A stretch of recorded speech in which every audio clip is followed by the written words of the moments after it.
Srivastava and Subbarao Kampampati, and we are from Arizona State University. As the title hopefully suggests, that we are working on generating contrastive explanation. So I would like to take a few minutes trying to explain what is contrastive explanation and why should we care about it. So as everyone here knows, classical planning is usually focused on the problem of synthesizing a plan that allows an agent to achieve a pre-specified goal. But usually in real world, this is not necessarily enough. These agents need to be capable of coexisting with the humans that are in the loop, and that means we need to create systems that are human aware. What I mean by that is these systems need to be aware of what the humans believes and their expectations, and they should be capable of using these expectations to come up with plans that align with those, and when they fail to do so, they should be able to explain with respect to those expectations. So in this work, we'll focus on the latter, and by the very definition, these explanations are contrastive, in the sense that you're not just explaining why the plan is valid, but also why this plan was selected as opposed to the plan that the human thought should be done. So through the rest of the talk, I'll refer to the alternate plan that the human expect as the foil and the current plan as the fact. So in our earlier work, we cast this problem of explanation as a process of model reconciliation, where the explanation was providing information about the robot's model, so the human can better understand the plan. And in this work, we are looking at a specific case where the human could be at a different level of expertise. So this is a problem that we face all the time. So when we are explaining things to people, we usually take into account of how much the person knows and adjust our explanation to our expectations of that. So a simple case is like the human, like a doctor explaining a diagnosis to a patient versus another doctor. So that's our goal. We are proposing an approach that lets you create contrastive explanation that adjusts itself to the expertise level of the human. And our approach here has been, like, we hypothesize that one way of capturing the level of expertise of the user is assume that the human's knowledge, the model the human is using to reason with, can be thought of as an abstraction of the robot's own model. And the level of abstraction captures the degree of the degree of expertise. And the explanation here is providing some details that the human doesn't know about. So since abstraction is such an overloaded term, when I'm talking about abstraction, I'm specifically talking about state abstractions, and also specifically abstractions where I'm projecting out a subset of state variables, like propositions or predicates or whatever. So here is like an intuitive example. So in this case, the robot's position is defined by two variables, the grid position and the quadrant. And one way to abstract it would be to project out the grid position. So now a bunch of different state merges into this one more abstract state. So we chose this because it's quite intuitive, and a lot of planning literature has looked at these kind of abstractions. So we decided it was a good starting place. Okay, now I did mention that we assume that the human's model is an abstract version of the robot's model, but that doesn't mean we know the human model. So any subset of the state fluence could be missing from the robot model. So before we can explain things to the human, we need to estimate the human model. So how do we do that? And here we do it by using a structure that we call abstraction lattice, which is basically a lattice where each of the nodes in the lattice is a possible abstraction of the robot model. So the robot model is the one at the bottom, and as you go up the lattice, you get more and more abstract models. So here is an example lattice where you have the most concrete model. You have both the grids and the rocks. So you can either project out the grid or you can project out the rocks, so on and so forth.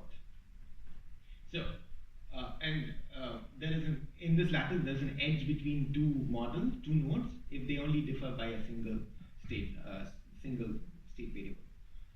Okay, so now when we have this lattice, we will use the foil, which is basically the alternative plan that the human had, which we assume is presented to the robot when they're asking for explanation, to estimate. So this is how our process would look like. So the rover, in this case, presents a plan to the human, and the human responds by asking for a foil. So it will be like, why didn't you do some other plan? It doesn't have to be fully specified. It could be just like few actions, and that would just mean that now the foil is a set of possible plans.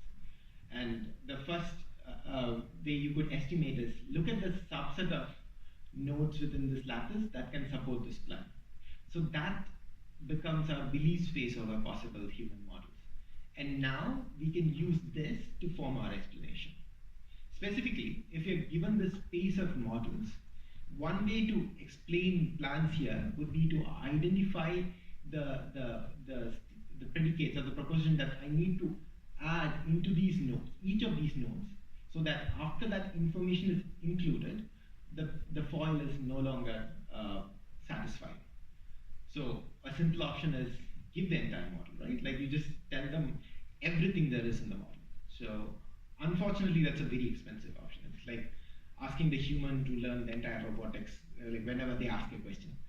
And after a few times, they won't ask any questions anymore. So that's a very expensive option. And a better option is just to find the minimal information.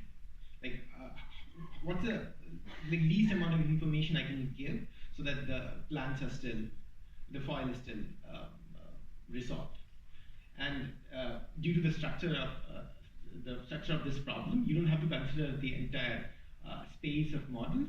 You just have to consider the supremum of this set.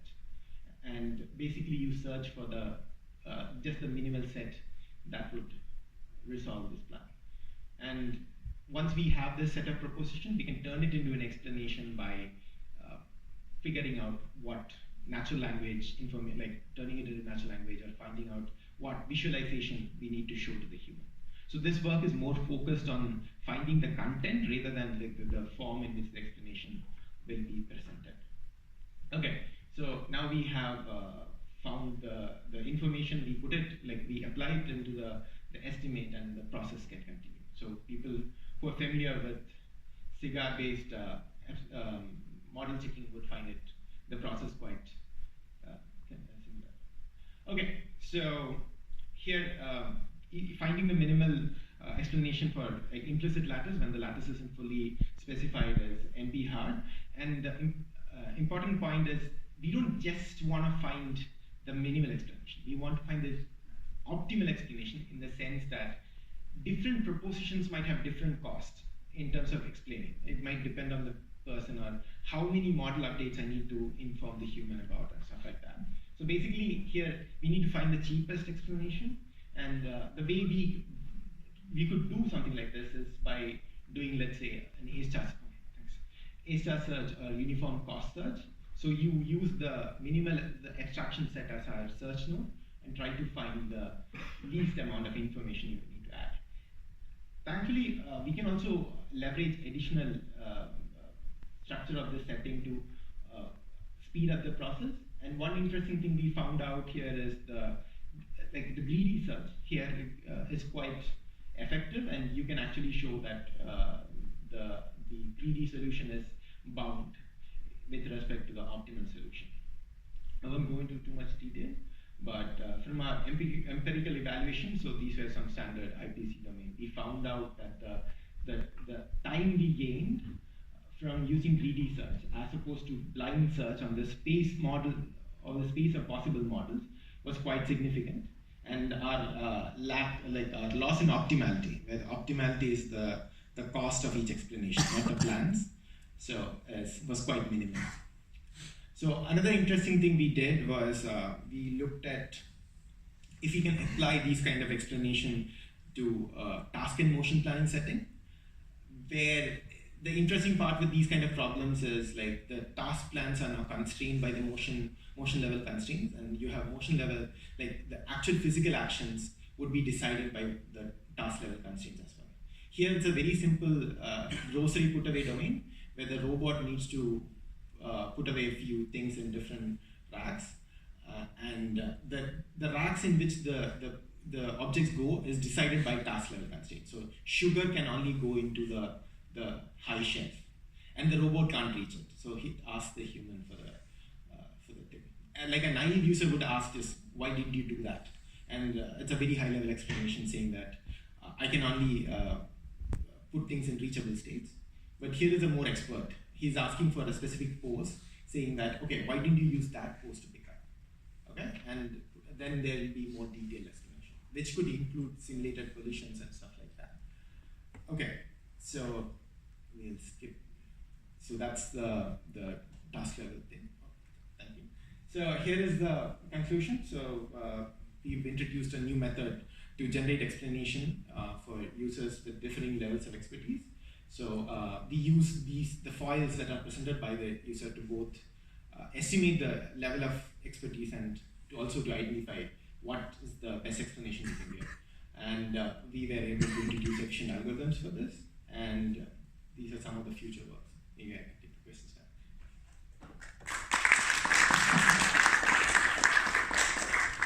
Time for one question. Yes. Okay. Sorry. So it seems to me that it might make sense to abstract the utility function. So the human may not be aware of some details of the utility function, and this is the reason that the robot is doing something. Right. So that's obviously a good direction we could look at. Like right now, we just went with the simpler classical planning setting and with unit action cost, but definitely abstracting utility function could make sense. Right. And also, I think state abstractions could capture some of those. Like if there were specific state, like let's say if it was like an MDP setting where the rewards are depending on state, dropping some state features would cause like states with different utilities to merge. So that might, well, yeah. Super quick. So you talked about how to abstract the state, but can you abstract the actions too? And how do you do that? Sure. So so right now we haven't quite like included it in our system, but one possibility is to look at like temporal abstractions. So just like look at high level actions, options, and things like that.